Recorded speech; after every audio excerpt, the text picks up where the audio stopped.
तो hello guys. मैं वैसे आज हम लोग थोड़ी सी काटा के बारे में समझने की कोशिश करेंगे, क्योंकि मैंने रिसेंटली कुछ कमेंट्स देखा। मैं एक ओलंपिक काता ओलंपिक्स के वीडियो में, जो मुझे काफ़ी वियर्ड लगा। तो और उसने मुझे अच्छा वीडियो आइडिया दिया, तो मैंने सोचा इस पे व्यूज़ बटोरने के लिए आ जाता हूँ। शुक्रिया दोस्तों जिन्होंने भी वो कमेंट्स मारा था, ताकि मुझे व्यूज़ बटोरने का एक नया तरीका मिल गया। तो ठीक है, सार्केज़म साइड में रखते हैं और फिर हम अभी समझते हैं इसका कॉन्टेक्स्ट। तो मैंने बचपन में कराटे सीखने की कोशिश की थी, क्योंकि मुझे कुंग फू पैंडा और पावर रेंज, जंगल फ्यूरी जैसी कार्टून्स बहुत ज़्यादा पसंद थी। मैं बहुत ज़्यादा इंस्पायर हुआ करता था और मुझे वैसा ही कुछ बनना था। तो कि मैं ऐसा क्यों नहीं बन सकता? क्या ये लोग क्या कमाल का फाइट्स करते हैं, अपने लोगों को डिफेंड करते हैं, मैं एटलीस्ट खुद को तो डिफेंड कर लूँ इन बुलीज से। मैंने अपने पेरेंट्स से बात किया, और ऑब्वियसली क्योंकि मैं बहुत ही अनफिट था, क्योंकि मैं वैसे ही घर से कभी निकलता नहीं था, क्योंकि मैं थोड़ा सा इंट्रोवर्टिश था, तब मैं काफ़ी बुली हुआ करता था, मैं काफ़ी अनफिट हुआ करता था। मेरी फिजिकल एक्टिविटी ना के बराबर थी, जो कि अब भी है। मेरी फिजिकल एक्टिविटी ना के ही बराबर है, बट अभी दूसरा अलग रीजंस है। Because life is a race, तो रेस मेरी दौड़ बढ़ बढ़ रही है, मेरी रेस ट्रैक। तो इसीलिए मुझे अभी उसी में ही भागने में टाइम नहीं मिल रहा ना, मैं और अपने कोई दूसरे पैशन को ध्यान नहीं दे सकता अभी। तो और वैसे भी मैं काफ़ी बुली हुआ करता था, तो इसीलिए तो मेरे पेरेंट्स ने मुझे कराटे क्लासेस भेजा था। अब मेरा एक थोड़ा सा सर्जरी हुआ था, उसका तो मैंने एनिमेटेक्स @NIMATEX चैनल पे मैंने सबसे पहला एनिमेशन वीडियो ही उस पे बनाया है। तो मेरे सर्जरी की वजह से मेरा ब्लैक बेल्ट होते होते वही एग्ज़ाम के दिन मेरा सर्जरी हुआ था। So I had to leave karate, और मेरे को वैसे भी शिफ्ट होना था दूसरी जगह पे। तो फिर मेरा ऑपरेशन होने वाला था। ठीक है। तो मेरा ऑपरेशन हुआ, फिर मैं कोई फिज़िकल एक्टिविटीज़ नहीं कर सकता था, क्योंकि वो सर का ऑपरेशन था। ठीक है। और मैं फ़िज़िकल एक्टिविटी कुछ नहीं कर सकता, और उसके ऊपर मेरे को शिफ्ट ऐसी जगह होना था जहाँ पे मोस्टली रूरल है वो, और वहाँ पे हार्डली कोई कराटे इंस्टीट्यूशन था। यहाँ पे भी बहुत मुश्किल से बहुत दिनों के बाद कराटे इंस्टीट्यूशन एक बना था। So I didn't had any chance to learn karate further. तो मुझसे कहीं ना कहीं छूट गया था कराटे, बट उसका दुख रहता है मुझे कभी कभी, but still it's better, may be कुछ अच्छा हो। तो और वैसे भी ब्लैक बेल्ट में तुम्हें काफ़ी और डेंजरस स्टंट्स भी करने होते हैं, तो बेटर बेटर ही था मेरे को लगता है। और वैसे भी वो उम्र में वैसे भी तुम्हें समझ नहीं आती, तुम्हें बस लगता है कि बस मैं अचानक से कुछ हो जाए और फिर मुझे एक सुपर पावर मिल जाए और मैं एक फाइटर बन जाऊँ, but that doesn't happen, things go slowly. तो वो तुम्हें समझ नहीं आती, इतनी समझ तुम्हें होती नहीं है। और जब तक तुम कराटे करके छोड़ के कुछ दिनों बाद तुम उसे याद ना करो, तब तक तुम रियलाइज़ ही नहीं करोगे, समझ ही नहीं पाओगे। एक चीज़ मिल के तुम्हें अगर एब्सेंस फील होता है, तभी तुम्हें वो एब्सेंस समझ में आता है। राइट। हाँ, मैंने उधर सीखना स्टार्ट किया था, बट जब हम लोग वो स्टेज में होते हैं तो मुझे तब बहुत मुश्किल हो रही थी, क्योंकि एक तो फिजिकल विग्रस एक्टिविटी, फिर उसके बाद तो मुझे कराटे तभी इतना समझ नहीं आता था आखिर हम लोग क्यों कर रहे हैं। और वैसे भी तभी छोटी स्टेज थी, तो हमें क्या लगता था कि ऐसा कुछ सुपर नेचुरल पावर अचानक से आ जाएगा और मैं एक दिन कुंग फू फाइटर बन जाऊंगा अचानक से। स्लो प्रोसेस का समझ ही नहीं हुआ करता था। तो फिर से मुझे इंस्पायर किया डॉक्टर माइक जैसे लोगों ने, जो अपने ज़िंदगी के रेस में भी एक डॉक्टर होते हुए भी वो अपने बॉक्सिंग के कला को वो कंटिन्यू रख रहे थे। और मुझे इंस्पायर करता था कोबरा काय जैसे चीज़ें, जो भले ही वो इतनी रियलिस्टिक नहीं है, बट वो काफ़ी चीज़ों को ग्लोरीफाई कर देती थी कराटे के बारे में, कि कितना रियल लाइफ एप्लीकेशन हो सकता है। कुंग फू के बारे में बहुत कुछ देखा था, बट कराटे के बारे में मैंने ऐसा कुछ खास देखा नहीं था, जो कि कोबरा काय ने लाया था। एंड हाँ, उसमें थोड़ा सा ऐसा दिखता है कि फाइटिंग करना कोई सिग्मा चीज़ है, बल्कि मैं वो उससे सपोर्ट नहीं कर सकता, क्योंकि ऑब्वियसली बिना खरोच के अगर तुम सरवाइव कर सकते हो, दैट इज़ द बेस्ट, क्योंकि तुम उससे डेवलपमेंट की ओर ध्यान दोगे, ना कि तुम खरोचों को घाव भरते भरते तुम अपना टाइम वेस्ट करोगे। तो और हाँ, कराटे का भी यही प्रिंसिपल होता है मोस्टली, कि आप इसे बहुत ज़रूरत होने पे यूज़ करो, ना ही इससे बोस्ट करो, ना ही तुम इससे कोई भी फालतू फाइटिंग में यूज़ करो। तुम बस इसे या तो ज़रूरतमंदों की मदद के लिए, या फिर कभी भी अपनी सुरक्षा के लिए यूज़ करो, ज़्यादातर अपनी सुरक्षा के लिए। क्योंकि अपनी सुरक्षा ही नहीं होती तभी तो कराटे सीखने जाते, तो दूसरों की सुरक्षा क्या ही कर लेंगे। तो हाँ, तो उसके बाद हाँ, मैं मेरे को वैसे मैं ये वो इन कमेंट्स का जवाब देने वाला कौन होता हूँ? तो मैं क्रेडेंशियल्स बताऊँ या ना बताऊँ, मुझे भी समझ नहीं आ रहा, क्योंकि दुनिया, ये इंटरनेट बहुत ही दोगली चीज़ है। कभी कहते हैं कि तुम कौन होते हो बताने के लिए, तुम्हारे क्रेडेंशियल्स क्या है, बट वहीं पे दूसरे लोग भी होते हैं जो बोलते हैं क्या तू क्रेडेंशियल्स दिखा के शो ऑफ मार रहा है, क्या तो तुझे घमंड चढ़ गया, and so on and so fourth. तो ऐसी चीज़ें भी होती है। तो मैं सोचता हूँ क्रेडेंशियल्स ना बताओ, सीधे वीडियो पे उतरते हैं। तो तब मैं अपने पास कोई सुविधा ना होने की वजह से मैंने सोचा यूट्यूब से हेल्प ले लेते हैं। मैंने यूट्यूब खोला, फिर मैंने डाला ओलंपिक्स, काता ओलंपिक्स। उसमें मुझे कुछ ऐसे अजीब से कमेंट्स दिखे, देखो कैसे कैसे कमेंट्स आए थे उसमें। फिर हम उसके बाद एक एक कमेंट्स को थोड़ा बहुत उत्तर देंगे, ठीक है, जो मुझे लगेगा कि जानना ज़रूरी है।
Katas, according to me, are a form of shadowboxing, where you imagine an opponent and make a strategy by arranging your moves learnt into a sequence with certain rhythm and power and intimidation.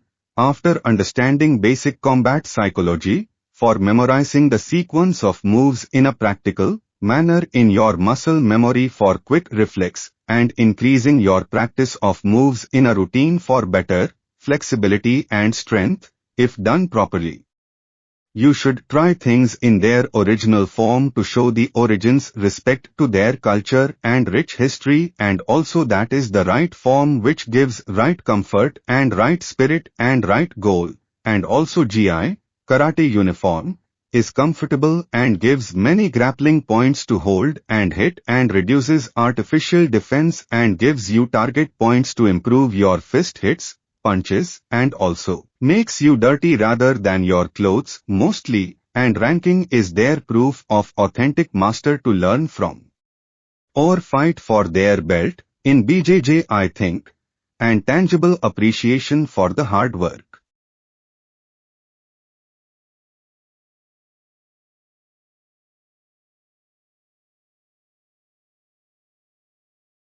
one is independent how to dress, and also would you reach an international stage looking like a fool, messing decorum and putting a bad influence of the art on people.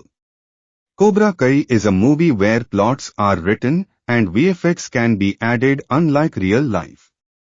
Martial arts is not killing or hurting, rather fighting responsibly, scaring near death and stopping enemy and defending yourself. It has techniques which gives levels of pain to scare and make enemy to flee and defend others. Training is preparing and brainstorming, then memorizing for fight with techniques, not injuring before fight, and if you only fight there will be no time to strategize, as in do or die situation you can't learn or grow. अब हम लोग बात करते हैं कातास की। तो काता होता क्या है? वैसे तो मेरे को तभी समझ नहीं आता था आखिर ये नृत्य क्यों करा रहे हैं, आखिर ये हम लोग हाथ पैर ये फेर रहे हैं, इसमें कुछ फाइटिंग जैसा कुछ नहीं हो रहा, बट हर चीज़ विजिबल नहीं होती, वो तुम्हें अचानक से इम्प्रूवमेंट आती है। ये मुझे बाद में समझ आया जब मैंने कहा ना, मैं वापस कराटे में जब आया, मतलब मैं जब खुद से प्रैक्टिस करता था, तो मुझे जो एबिलिटीज़ मुझे कराटे के टाइम में मिली थी, भले ही वो स्टार्टिंग में बहुत मुश्किल हुआ करता, बाद में मुझे वो आसान लगने लग गया था, बट मैं भूल गया था मैंने उसे कितनी मुश्किल से सीखा है। फिर जब मैंने उसे रिविज़िट करने का सोचा तो मेरे में वो स्किल्स ख़त्म हो गई थी।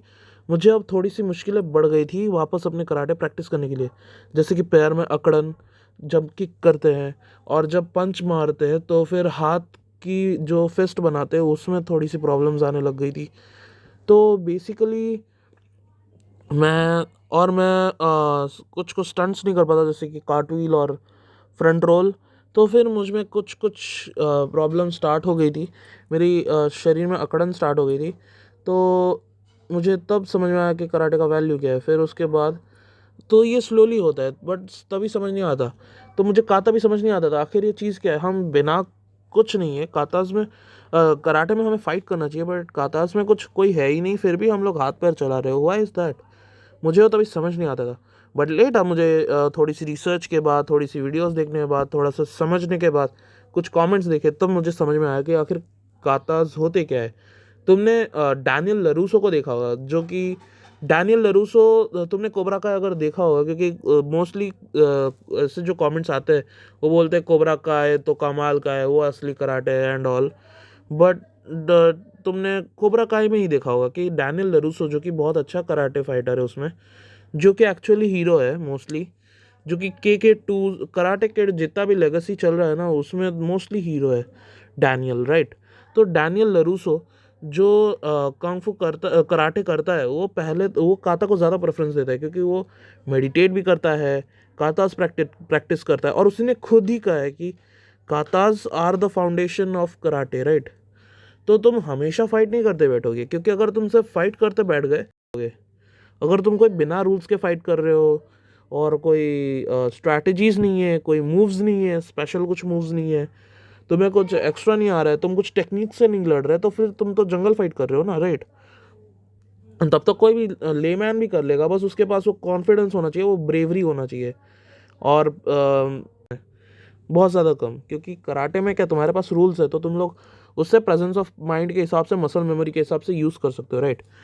तो जो तुम्हारा डैनियल लरूसो है, तो वो जो बैलेंस कराटे करते हैं, तो फिर वो भी कातास काफ़ी प्रैक्टिस करते हैं, राइट। तुमने देखा ही होगा, वो बहुत अच्छे से करते हैं। और उन्होंने कहा भी है रॉबी को एक सीन में कि katas are the foundation of karate, क्योंकि अगर तुम काता प्रैक्टिस नहीं करोगे, शैडो बॉक्सिंग, स्पारिंग, ये सब होता है बॉक्सिंग में। अगर तुम लोग प्रोफेशनल बॉक्सर हो, वो तो कहते हैं कि MMA वाले सिर्फ बॉक्सिंग करते, बट क्या वो उनके जिम में गए, क्या वो उनके प्रैक्टिस ट्रेनिंग सेशन में गए, क्या हमेशा वो सिर्फ एक दुश्मन पकड़ के मारते रहते हैं, क्या वो पंचिंग बैग को नहीं मारते? तो instead of punching bag, karate वाले उसे शैडो बॉक्सिंग के हिसाब से करते हैं, क्योंकि उसमें ज़्यादा टेक्निक्स होती है कराटे में। तो इसलिए वो लोग एक इमेजिनरी एनिमी ले आते हैं और उसके ऊपर स्टडीज़ करते हैं कि, और मसल मेमोरी बिल्ड करते हैं और टेक्निक्स और स्ट्रैटेजीज़ बनाते हैं कि कैसे आखिर हराया जा सकता है। एक कुमिते में कुमिते फाइट होता है।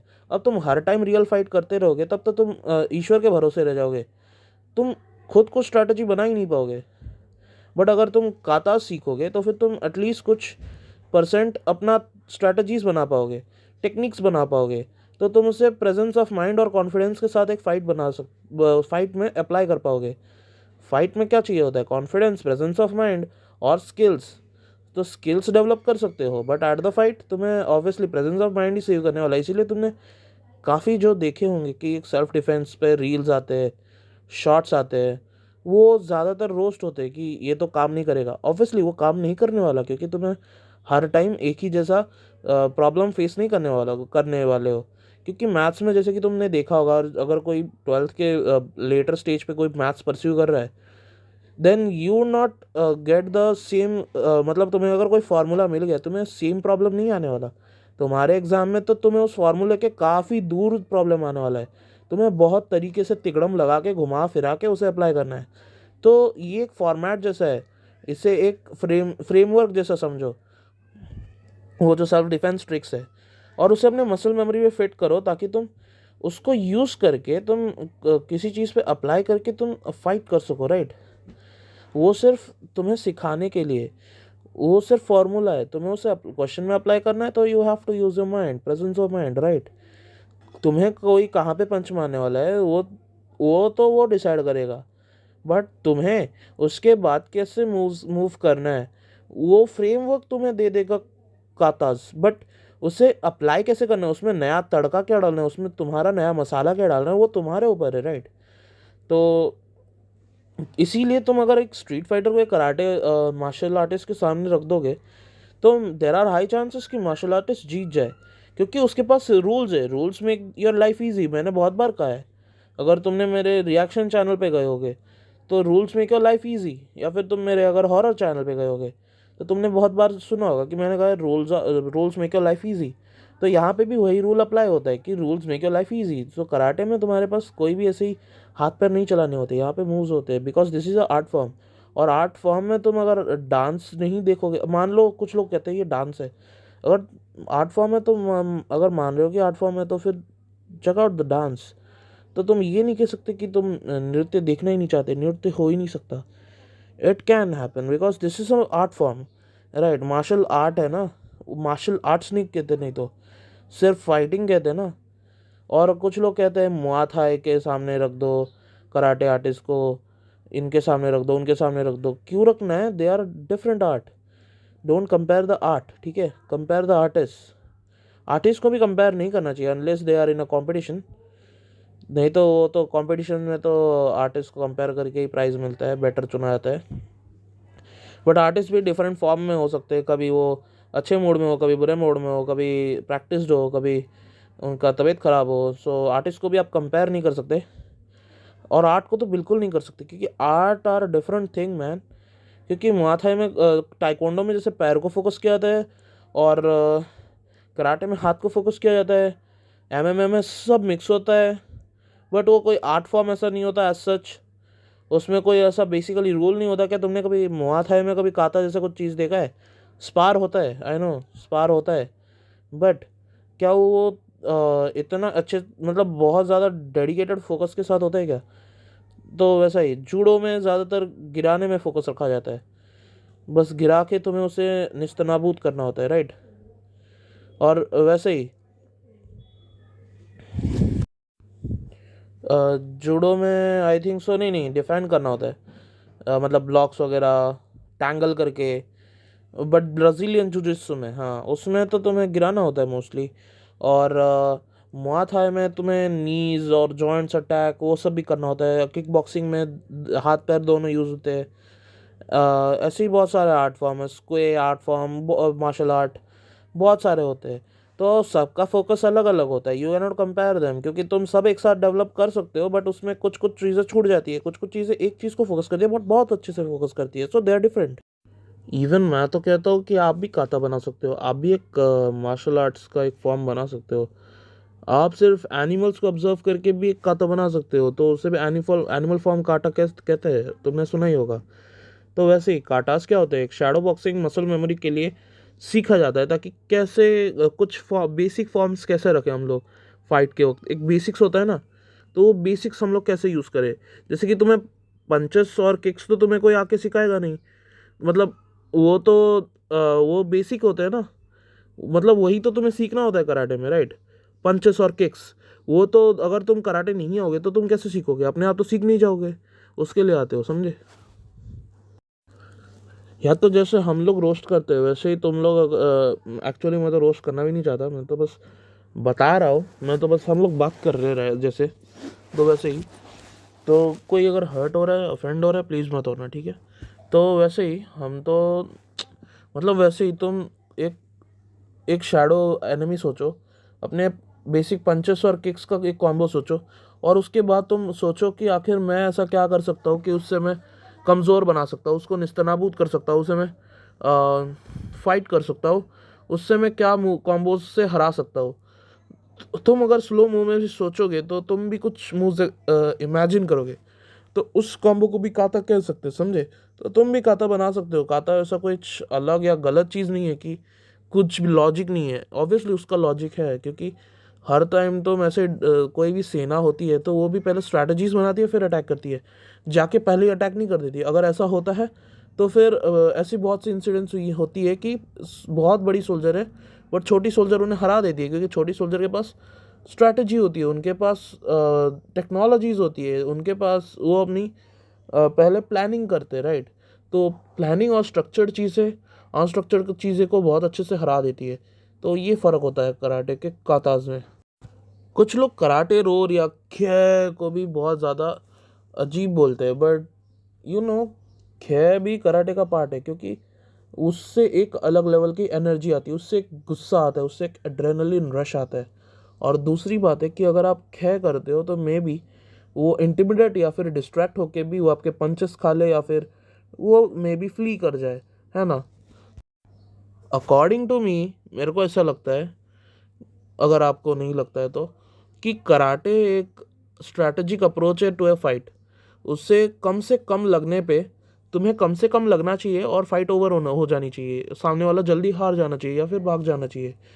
उसे फिर पीस ही चाहिए, कराटे में पीस ही चाहिए होता है, उसमें कोई वॉर या फाइट नहीं चाहिए होता। बस तुम अग्रेशन में होते हो ताकि तुम अच्छे से अपने फाइट को पुटअप कर सकते हो, ताकि तुमसे जल्दी हरा सकते हो। इसीलिए उसमें ट्रिक्स होते हैं, तुम ब्लॉक करो, किक करो, पंच करो, गिराओ, चॉप्स दो एंड ऑल, राइट। या फिर 1 फिंगर 2 फिंगर अटैक्स कर सको। सो दे आर द थिंग्स। कुछ लोग घी का भी मजाक बनाते हैं कि घी कौन पहनता है फाइट के वक्त, क्या स्ट्रीट फाइट में घी पहनोगे? ऑब्वियसली वो नहीं करोगे तुम, क्योंकि तुम हमेशा घी में नहीं घूमने वाले, क्योंकि it is not a daily wear. But घी में क्या तुम्हें पता है कि तुम मोस्टली कंफर्टेबल होते हो? ऐसा लगता है कि तुम्हारा अपर रीजन तुम्हारा थोड़ा सा मतलब एयर इन एंड आउट हो रहा है क्योंकि तुम एक्सरसाइज कर रहे हो, तो वो ज़रूरी है। और दूसरा, तुम ज़्यादातर फाइटिंग रेडी कब होते हो? जब तुम लूज कपड़े पहन के बैठे रहते हो, राइट। अलर्ट भी तभी रहते हो क्योंकि तुम तभी कंफर्टेबल रहते हो। और एक यूनिफॉर्म भी होना चाहिए तुम्हारे फाइट में, ताकि तुम्हें लगे कि तुम रूल से बंधे हुए हो, तुम डेडिकेटेड रहोगे, राइट। तुम्हारा अगर कुछ डेजिग्नेटेड एरिया रहेगा स्टडी का तो तुम स्टडी अच्छे से कर लेते हो। तो वैसे ही एक यूनिफॉर्म होना चाहिए ना एक कराटे का, और एक प्राइड भी मिलता है कि तुमने अर्न किया है कुछ, तो ये तुम तो कुछ तो स्पेशल कर रहे हो, तो तुम ज़्यादा मोटिवेटेड रहोगे कराटे के लिए, है कि नहीं। तो वो एक वॉरियर लाइक फीलिंग भी देता है। तो यही बात है। एक तो घी स्लैश किमोनो वो तुम्हें एक तो रूल से बद्ध करता है कि आप अब एक डोजो में जा रहे हो, आपको एक रेस्पेक्ट देना चाहिए अपने इंस्टीट्यूशन का, वो भी एक रहता है। दूसरा ये भी रहता है कि घी कंफर्टेबल रहता है, और तीसरा ये रहता है कि घी एक ट्रेडिशन है। अगर आप एक कल्चर से सीख रहे हो तो आप उसके कल्चर में पूरी तरह इमर्स होना पड़ेगा, तभी आप समझ पाओगे। तो आपको उस ट्रेडिशन में उनके कल्चर में जाना है तो फिर उनका ट्रेडिशनल ड्रेस तो obviously it is a must. So इसीलिए भी हम घी पहनते हैं, है ना। मैंने एक कमेंट ऐसा भी देखा था कि हवे को अच्छे से मार रहे हैं, हवा तो वापस तुम्हें मार नहीं सकता। ऑब्वियसली तुम हमेशा एक इंसान को नहीं लाते बैठोगे तुम सीखने के लिए कि पिटाई करते रहो। जैसे कि साइंस में तुम कभी भी एक रियल लाइफ हमेशा जीव नहीं लेके आते ताकि तुम उसे परेशान कर सको अपने एक्सपेरिमेंट के लिए, या फिर तुम कोई डिस्ट्रक्शन क्रिएट कर दो। ज़्यादातर साइंटिस्ट अपने मेंटल मैथ से या फिर मेंटल एक्सपेरिमेंट से, इमेजिनरी एक्सपेरिमेंट से चीज़ें लाते हैं। तो वैसे ही तुम कराटे में अगर तुम्हें हर टाइम अगर तुम्हें कुछ नया सीखना होगा, तुम धोते रहोगे किसी बंदे को, तो ये गलत हुआ ना। तो इसीलिए काताज शैडो बॉक्सिंग या इमेजिनरी फाइटिंग होता है, ताकि किसी को भी हर्ट ना हो और तुम कुछ चीज़ें नई सीख भी जाओ, ठीक है। तो इसीलिए भी तो हाँ, और तुम भी शैडो बॉक्सिंग बना सकते हो जैसे कि मैंने कहा। तो वो तुमने कभी खेला हुआ है कि मतलब पावर रेंजर देखा, तुम इंस्पायर हो गए और तुम खुद भी इमेजिन कर रहे हो कि वो राक्षस तुम्हारे सामने, और तुम उसे पता नहीं तुम हवा में ही फाइट कर रहे हो बचपन में। तो welcome to shadow boxing, welcome to kata, you are doing a kata. So काता कोई ऐसी वियर्ड अलग सी चीज़ नहीं है, वो एग्जिस्ट करती है, बट मास्टर्स ने उससे वेल रिसर्च्ड वेल फैक्ट तरीके से उन्होंने बनाया रहता है, क्योंकि उन्होंने काफ़ी बरसों से फाइटिंग स्किल्स बहुत से जनों से सीखा होगा या बहुत प्रैक्टिस करी होगी। और उसमें भी जो एक्सरसाइजेस भी होती है वो भी तुम्हारे बॉडी को स्ट्रांग बनाने के लिए होती है, राइट। तो ये सो एट द एंड मैं इतना ही कहना चाहूँगा कि ये एक आर्ट फॉर्म है, तो इसमें बहुत सी चीज़ें इंक्लूडेड रहेंगी, जैसे कि रैप, मतलब कुछ लोग सोचते हैं कि हार्डकोर रैप ही रहेगा, but pop is also element, pop rap, right. हर तरह की चीज़ों को तुम्हें वेलकम करना पड़ेगा, क्योंकि आर्ट इज़ एक्सप्रेशन, तो एक्सप्रेशन सारे तरीकों के लोगों को करना है, so let them express, okay. तो ये हर कोई तो ये नहीं कर सकता ना, तो ये आर्ट ही हुआ, ये एक अलग स्किल ही हुआ, राइट। तो आर्ट में क्या होता है, मोस्टली स्किल होता है और बाकी प्रैक्टिस से थोड़ा बहुत तुम्हारा टैलेंट बन जाता है, ठीक है। तो टैलेंट तो हार्ड वर्क या प्रैक्टिस ही होती है, ठीक है। तो काटास भी तुम इतने अच्छे से परफॉर्म नहीं कर पाओगे। अगर थिन एयर मारने में कोई बोल रहा है तो फिर उसका एक सही रिप्लाई किसी ने दिया हुआ है इन्हीं कमेंट्स में कि उन अटैक स्ट्रोक्स के बीच में आ जाओ, तो तुम कुचले जाओगे, है ना। तो बस बात इतनी सी कहनी थी कि ये एक आर्ट फॉर्म है, इसके अलग अलग फॉर्म्स हो सकते हैं, तो मैं हर फॉर्म को ओपन हार्टेडली एक्सेप्ट करना होगा, क्योंकि एक आर्ट में हर चीज़ एक्सेप्ट होनी ही आर्ट फॉर्म होती है, एक ओपिनियन शेयरिंग होती है। तो मेरे को बस इसमें किसी को हर्ट नहीं करना था, मेरे को बस व्यूज़ बटोरने थे, वीडियोस बना कंटेंट बनाना था बस, और हाँ, एक मिसकंसेप्शन भी दूर करना था। ऑब्वियसली सरकाज़म असाइड, ऑब्वियसली तुम्हें आई होप तुम्हें सरकाज़म पता होगा क्या है, वरना तुम लोग बैठ के कमेंट्स में गाली ही देते रहना, मजाक कर रहा हूँ। तो हर्ट मत फील करना, ऑफेंडेड फील मत करना, मुझे बस बताना था, तुम्हें डिस्कस करना था कि आखिर ये चीज़ों में क्या गड़बड़ है। मैं भी इसी स्टेज में था जब मैं कराटे सीख रहा था एट प्रेजेंट, या फिर हाँ एट प्रेजेंट जब मैं सीख रहा था।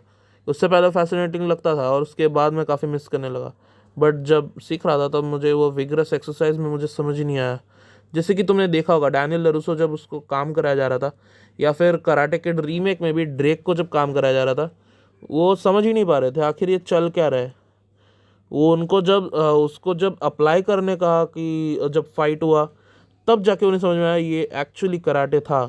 तो वैसा सही सीन होता है हमारे साथ भी, कि हमें सही टाइम पे समझ नहीं आता, बाद में समझ आ जाता है, बट तब कुछ बचा नहीं होता। यही तो होता है ह्यूमन लाइफ। तो मैं भी उसी स्टेज में था। आई होप यू अंडरस्टैंड मैं क्या कहना चाहता हूँ।